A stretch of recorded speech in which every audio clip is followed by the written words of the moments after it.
Hello everyone, welcome to our channel SCR classes. तो हम कर रहे थे स्टेट टीएसटी मैथ्स का पेपर सोल्व जो 2024 का था। ठीक है, हमने 105 तक सोल्व कर लिए थे क्वेश्चन।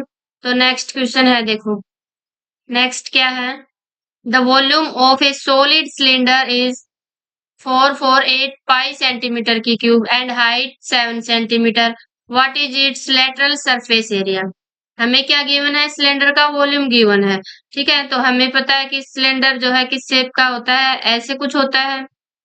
ठीक है, इसमें टू सर्कुलर बेस होते हैं, एक टॉप एक बॉटम में। ठीक है, यहाँ से ये क्या होती है, इसकी रेडियस होती है और इस सेंटर से इसके सेंटर तक यहाँ पर हाइट होती है। ठीक है, तो हमें क्या गिवन है, इसका वॉल्यूम गिवन है। तो इसका वॉल्यूम कितना होता है, सिलेंडर का जो है वॉल्यूम होता है पाई आर स्क्वायर एच। वो गिवन है 448 पाई। ठीक है, हम यहाँ से रेडियस निकाल लेंगे। तो यहाँ पे देखो, पाई से ये पाई कैंसिल हो जाएगा। तो आर स्क्वायर इक्वल्स टू क्या आएगा, 448 अपॉन में एच। तो एच कितनी है हमारे पास, हाइट है 7। ठीक है, तो ये 7 से कट जाएगा। 7 के 42, 7 चौका 28, यानी आर स्क्वायर आ गया 64। तो यहाँ से आर कितना आ जाएगा, 8 आ जाएगा। तो हमें क्या निकालना है, लेटरल सरफेस एरिया निकालना है। ठीक है, यानी curve surface area. Curve surface area ही बोलते हैं इसको, लेटरल सरफेस एरिया भी। तो क्या होता है सिलेंडर का, ये होता है 2 पाई आर एच। वैल्यू पुट करेंगे, 2 इंटू में पाई की वैल्यू 22/7 और आर कितनी आई है 8 और हाइट है हमारे पास 7। ठीक है, 7 से 7 कैंसिल। ये कितना आ जाएगा, 22 दूनी 44 को 8 से मल्टीप्लाई करेंगे, देखो कितना आएगा, 4 8 32, 4 8 32 और 3 35, यानी 352। देखो 352 सेंटीमीटर स्क्वायर, ऑप्शन हमारा फोर्थ करेक्ट हो जाएगा। तो नेक्स्ट देखो, नेक्स्ट क्या है, नेक्स्ट है the sum of consecutive numbers from 1 to 50।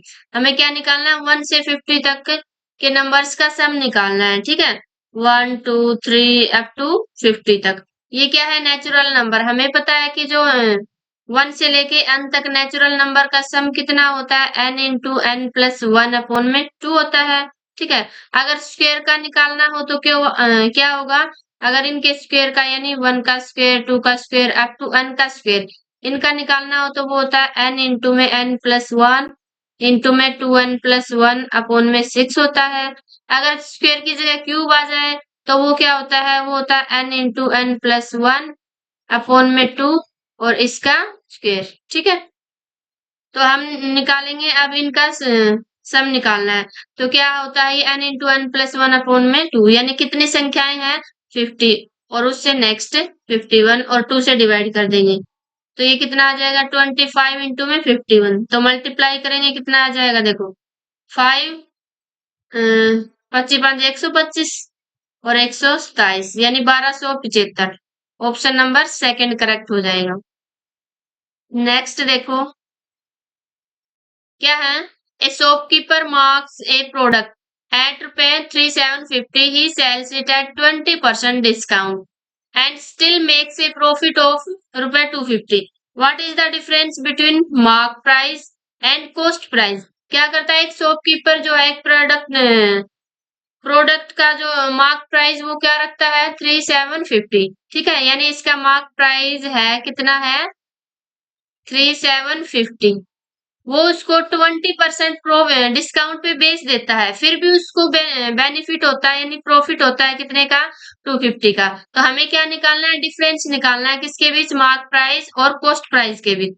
देखो ये मार्क प्राइस है, इसमें कितने का 20% का डिस्काउंट दिया।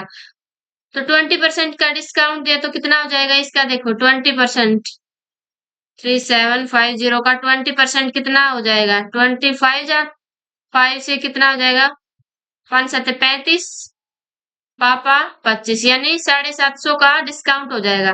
तो इसमें 750 माइनस कर देंगे तो कितना आ गया 3000 आ गया। ठीक है, यानी 3000 में इसने बेचा, फिर भी इसको कितने का लाभ हुआ 250 का लाभ हुआ। तो यानी इसने खरीदा कितने में होगा 2750 में खरीदा होगा, ये इसमें से माइनस कर देंगे, यानी ये इसका कॉस्ट प्राइस आ गया। ठीक है, हमें क्या निकालना है, मार्क प्राइस और कॉस्ट प्राइस के बीच डिफरेंस निकालना है। तो मार्क प्राइस क्या था 3750 और ये क्या है कॉस्ट प्राइस 2750 तो कितना आ जाएगा यहाँ से 1000, ठीक है। तो 1000 ऑप्शन थर्ड करेक्ट हो जाएगा। नेक्स्ट देखो क्या है, in a circle of radius 21 centimetre an arc subtend an angle of 60 degree at the centre, length of arc is. क्या है, एक सर्कल है जिसकी रेडियस 21 सेंटीमीटर है और आर्क क्या कर रही है, एक आर्क सबटेंड कर रही है एंगल 60 डिग्री, किस पे, सेंटर पे। हमें उस आर्क की लेंथ निकालनी है, ठीक है। मान लिया ये एक हमारा सेंटर है, ठीक है। तो सेंटर पे एक ये आर्क मान ली हम, यहाँ से लेकर यहाँ तक, यानी ए बी एक आर्क है, इसने सेंटर पर 60 डिग्री का एंगल सबटेंड किया है। तो इस आर्क की हमें क्या निकालनी है, यहाँ से यहाँ तक लेंथ निकालनी है। तो लेंथ क्या होती है उसकी, आर्क की लेंथ वो होती है थीटा अपोन में 360 इंटू में 2 पाई आर, ठीक है। यानी 2 पाई आर तो पूरे की सरकमफ्रेंस होती है, लेकिन हमें निकालनी कहाँ तक की है, यहाँ तक की निकालनी है, इसलिए थीटा की जगह क्या आ जाएगा 60, ठीक है।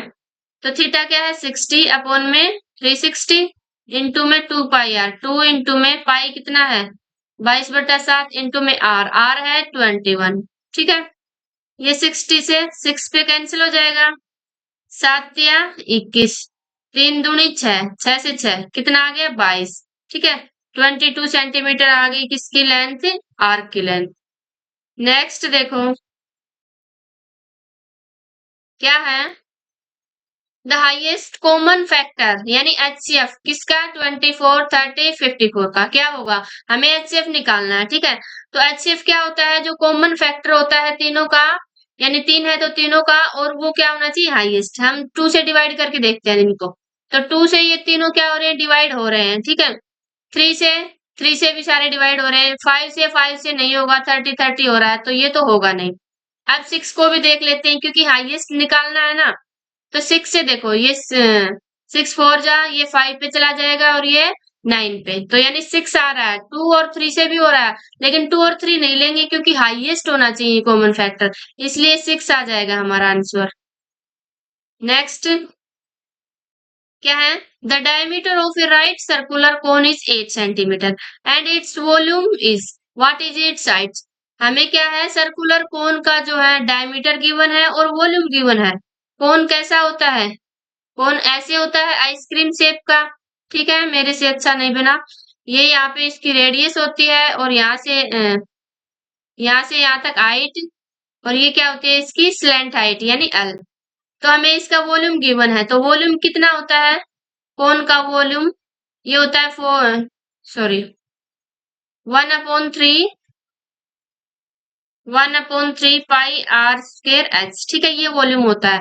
तो वॉल्यूम गिवन है हमें 48 pi equals to 1/3 pi r square. इसका डायमीटर 8 है, तो रेडियस क्या हो जाएगी, हाफ होती है, 4 इंटू में 4, और इसकी हाइट हमें निकालनी है, ठीक है। पाई से पाई कैंसिल हो जाएगा। अब यहाँ से देखो ये कैंसिल, 4 1 जा 4, 4 2 जा 8, 4 3 जा, यानी इधर तो आ गया 3 और इधर आ गया h/3, ठीक है। तो h इक्वल्स टू क्या आ जाएगा 3 इंटू में 3 यानी 9, यानी हाइट आ गई हमारी 9 सेंटीमीटर, ऑप्शन थर्ड करेक्ट हो जाएगा। नेक्स्ट देखो, the value of √2 up to 3 decimal places. जो √2 की वैल्यू होती है वो कितनी होती है 1.414, ठीक है। तो अप टू 3 डेसिमल प्लेसेस इसको याद रख लेना है। ऐसे ही √3 की वैल्यू क्या होती है 1.732, ठीक है। तो ऑप्शन हो जाएगा हमारा थर्ड करेक्ट। नेक्स्ट है, the measure of the angle between the coordinate axis. जो कोऑर्डिनेट एक्सिस होती है उनके बीच एंगल कितना होता है। तो कोऑर्डिनेट एक्सिस कुछ ऐसे होती है, जो हॉरिजेंटल होती है वो क्या होती है एक्स एक्सिस होती है, और जो वर्टिकल होती है वो क्या होती है वाई एक्सिस, ठीक है। तो दोनों एक दूसरे के परपेंडिकुलर होती हैं, ठीक है। तो यहाँ पे इनके बीच में जो एंगल होता है वो कितना होता है 90 डिग्री का। तो हमारा ऑप्शन हो जाएगा सेकंड करेक्ट।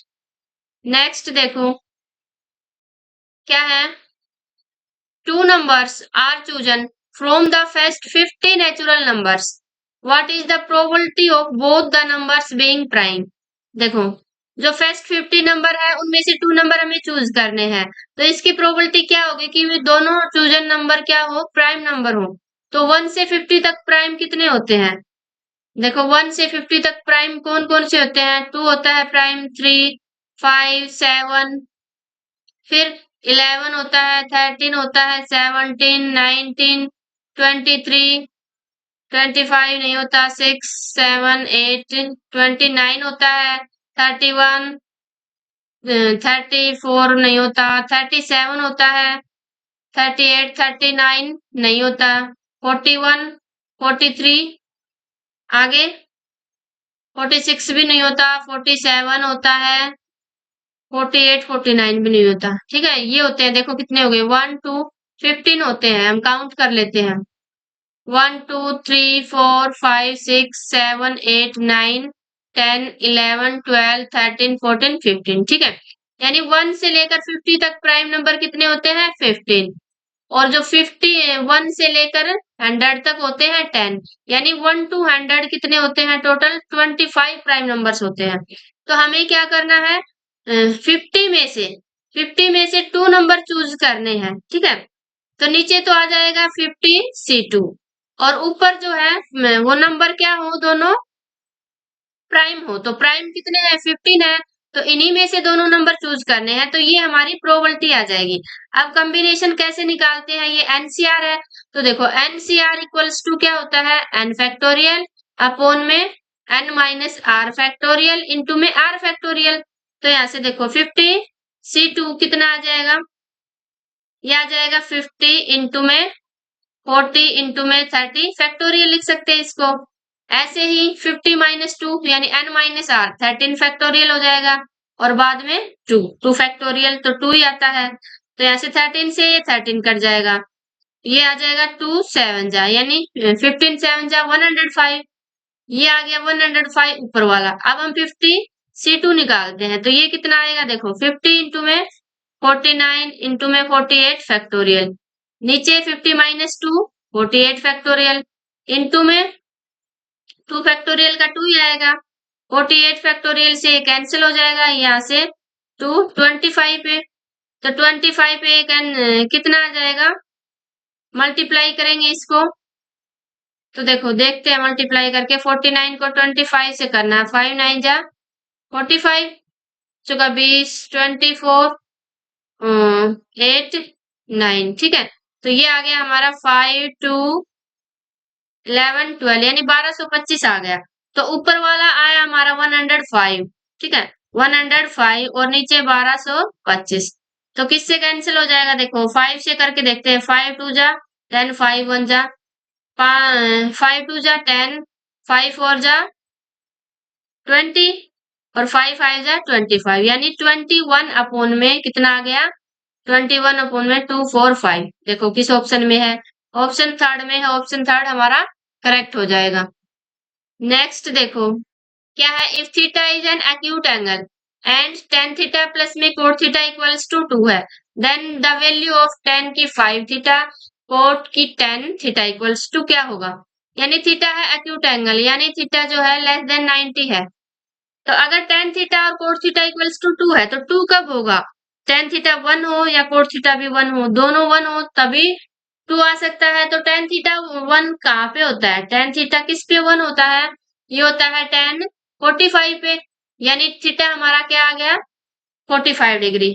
तो ऐसे कोट थीटा, कोट क्या होता है? टेन का उल्टा ही होता है। तो टेन 1 अपॉन टेन ये क्या आ जाएगा? टेन 45, यानी 1 अपॉन 1 1 ही आ जाएगा। तो हमारे पास थीटा आ गया, कितना आ गया? 45 डिग्री। ठीक है, तो इसमें हम पुट कर देते हैं। तो टेन 45 यानी टेन 5, और ये है 45, प्लस में ऐसे ही कोट की पावर 5 है 45। अब 1 की कितनी भी पावर कर लो 1 ही आएगा, यानी 1 प्लस 1 कितना हो जाएगा? 2, 2 ही आएगा, ये आंसर सेकंड हो जाएगा। नेक्स्ट देखो, द फैक्टर्स ऑफ एक्स की क्यूब माइनस 7x प्लस 6, इसके फैक्टर क्या क्या हुए? हम इसको ऑप्शन से चेक करते हैं। देखो इसमें क्या है? x इक्वल टू 0 आ रहा है, इनको 0 के पुट इक्वल पुट करेंगे तो ये आ रहा है 6 और ये 1। तो देखो इसमें 0 पुट करके देखते हैं, तो ये 0 आ जाएगा, ये भी 0, 6 आ जाएगा, यानी x इक्वल टू 0 ये इसका फैक्टर नहीं है, तो ऑप्शन 1 हो गया कैंसिल। अब इसमें क्या है? 6 1 और 6, तो 1 पुट करके देखते हैं। देखो x इक्वल टू 1 पुट करेंगे, 1 माइनस 7 प्लस में 6, 6 + 1 7, तो 7 - 7 यानी 0 आ रहा है, तो 1 यानी इसका फैक्टर है, ठीक है। अब 6 को पुट करके देखते हैं, तो 6 कितना आ जाएगा, 216 आ जाएगा, माइनस 7 × 6 कितना आएगा, 7 के 42 और प्लस में है 6, तो ये देखो ये तो इसमें 6 और ऐड करेंगे तो ज्यादा हो जाएगा, यानी ये 0 के इक्वल नहीं आ रहा हमारा, तो ये भी हमारा फैक्टर नहीं होगा, यानी 6 फैक्टर नहीं होगा हमारा, ठीक है। अब इसमें पुट करके देखते हैं, देखो ये क्या है, इसमें क्या क्या फैक्टर आ रहे हैं, -1 -2 और 3, तो -1 को पुट करके देखते हैं तो कितना आएगा, -1 और ये प्लस का 7 हो जाएगा, प्लस का 6, तो देखो 6 ये भी 0 के इक्वल नहीं आ रहा, तो इसका मतलब ये फैक्टर नहीं होगा, तो वो ऑप्शन बच गया हमारे पास 4, तो यही होगा हमारा, ठीक है। तो ऐसे ऑप्शन को नेग्लेक्ट करना सीखो, ठीक है, कैंसिल करना। देखो क्या है, Neha's father bought 3 dozen pencil for 360, what is the cost of 7 pencil. Neha के फादर ने क्या खरीदा, 3 डजन पेंसिल खरीदी, 3 डजन में कितनी हो गई, 1 डजन में क्या होती है 12, तो 3 डजन में यानी 3 × 12 36 पेंसिल खरीदी, कितने रुपीज में, 36 रुपीज में। तो 1 पेंसिल की कॉस्ट कितनी आ गई, 36 अपॉन में 36 यानी कितनी आ गई 10, 1 पेंसिल की कॉस्ट आ गई 10, तो 7 की कितनी हो जाएगी, 10 × 7 70 रुपीज हो जाएगी, ऑप्शन 1 करेक्ट हो जाएगा। नेक्स्ट देखो क्या है, if x - 3 is a factor of x² - ax - 15 then a equals to क्या होगा। देखो कोई भी फैक्टर होता है, जैसे x - 3 इसका फैक्टर है, तो इसकी जो वैल्यू आएगी यानी इसका जो रिमाइंडर आएगा वो क्या आएगा, 0 आएगा, तो इसका रिमाइंडर 0 कैसे आएगा। अब x - 3 इसका फैक्टर है, यानी इसको 0 के इक्वल पुट करेंगे, तो यहाँ से हमारे पास x की वैल्यू आ जाएगी 3, तो इसमें 3 को पुट करेंगे, तो 3 को पुट करेंगे तो क्या आ जाएगा, 3 का स्क्वायर यानी 9 माइनस का 3 आ जाएगा और माइनस का 15 इक्वल्स टू 0। अब ये है -3a, अब 9 - 15 कितना हो जाएगा, कितना हो जाएगा, ये 6 माइनस का 6 हो जाएगा, तो इधर आके प्लस का 6, यानी a इक्वल्स टू क्या आ गया, 6 अपॉन में -3 यानी -2 आ गया, a की वैल्यू क्या आ गई, -2, ऑप्शन 1 करेक्ट हो जाएगा। ऐसे ही नेक्स्ट देखो, a village having a population of 4000 requires 150 liter of water per day. It has a tank measuring 20 meter, 15 meter, 6 meter. For how many days will the water of this tank last? यानी एक village की population इतनी है और उसको जो है 150 litre water per day चाहिए।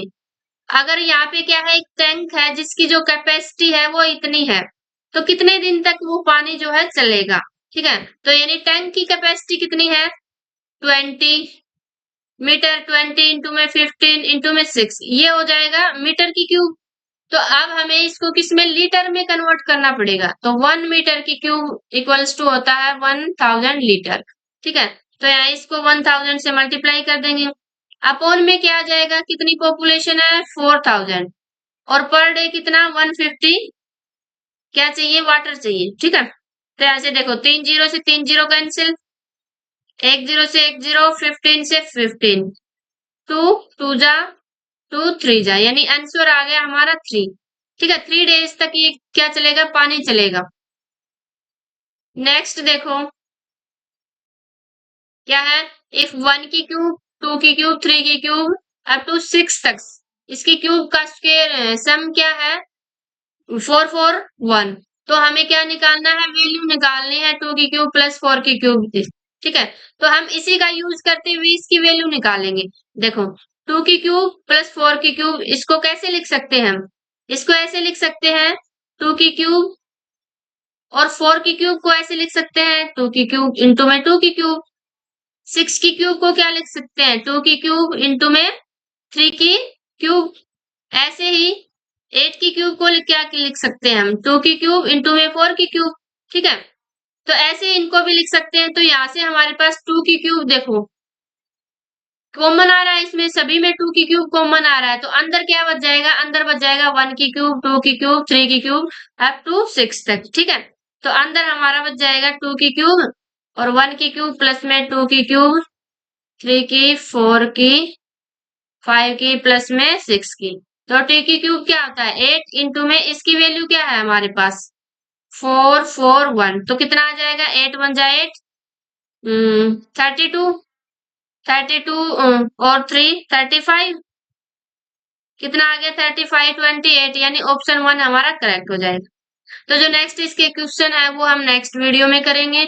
अगर आपको वीडियो पसंद आई है तो वीडियो को लाइक कर देना और चैनल को सब्सक्राइब कर देना ऐसी वीडियोस देखने के लिए। Thank you.